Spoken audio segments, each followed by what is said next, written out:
So, hello guys. Ayun guys, no? Natapos na tayong magbakod dito sa ating area. Ito binakuran ko.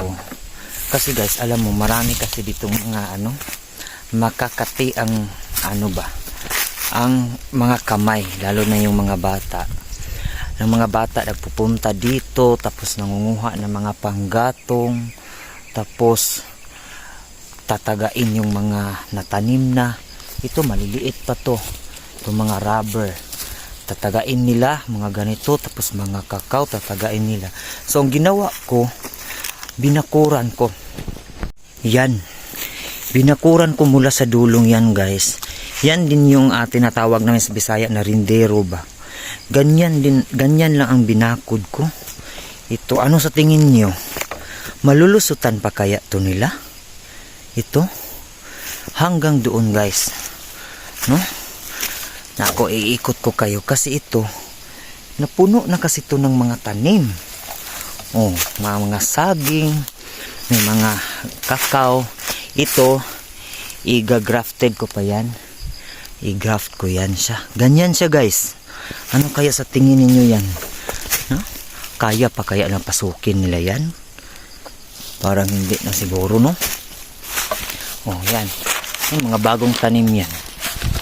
Ganyan kahirap ba?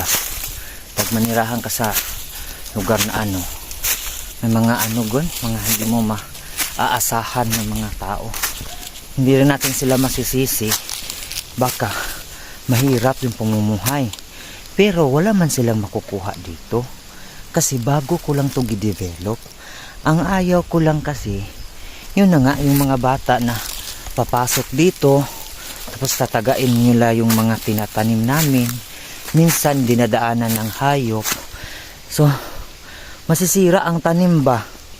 O dito, hanggang dito sa dulong ito. Tignan mo. Yan oh, nabakuran na. At dito sa kabilang dulo, dyan, lagyan ko pa din yan dyan.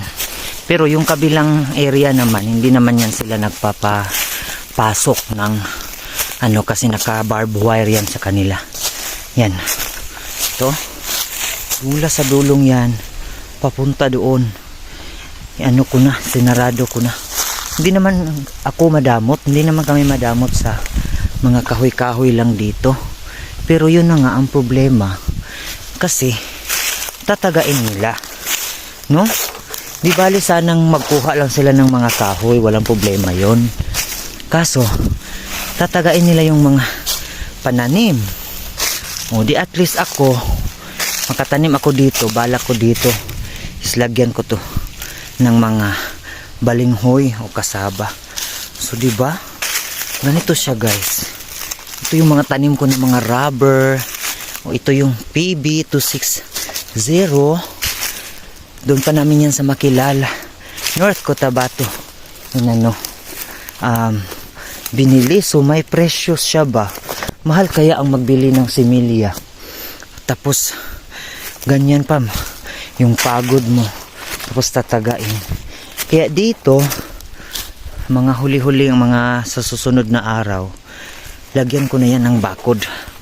Babakuran ko yan. Oh, ito yung area natin. Yan. Dito isasara ko pati. Dito. Alam niyo lahat ito sila. Mula din. Lahat ito puno to ng rubber. Kasi rubber lang kasi talaga ang dito guys. Ang pwede mong matanim yung hiyang sa lupa kasi pula yung lupa Tingnan niyo. May yung mga rubber na yan, may brand ba? Branded. Nasira na sa init pero mag-survive pa yan. So yan Yan may mga lubi. Yung mga lubi tatagain naman nila. Yan Yan rambutan yan. Mamumunga na yan. Kaya ako sabi ko isasarado na lang kay para iwas doon sa stress. Na stress tayo dito. Kaya yun ang ginawa ko. Dito ako ngayon sa pinaka-paborito kong puno. Ito. Hindi ko talaga to siya pinutol guys kasi ano to malaking tulong kasi nag-ano to, magiging silungan ko ba. So yun, no?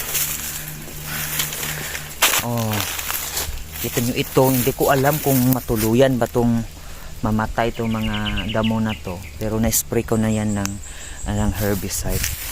Tsaka dito merong pang rambutan, may rambutan ito, kita dito, itong rambutan maharlika to na rambutan, matamis. Gagawin nila yung mga bata, di ba, abot na abot, kita nyo, abot na abot, kaya sasaraduhin ko na rin yan dyan kasi nagbibigay naman kami, binibigyan naman sila. Ang problema kasi guys, yung mga sanga-sanga babaliin nila, babaliin nila. So kawawa yung mga rambutan. Ito grabe, di ba, abot na abot lang, pwede kang kakain agad, dire-diretsong pagkain. So, di ba, maraming bunga ngayon, kaya i-secure ko na dito rin sa bandang ito, dito sa saraduhin natin. So punong-puno na siya, di ba?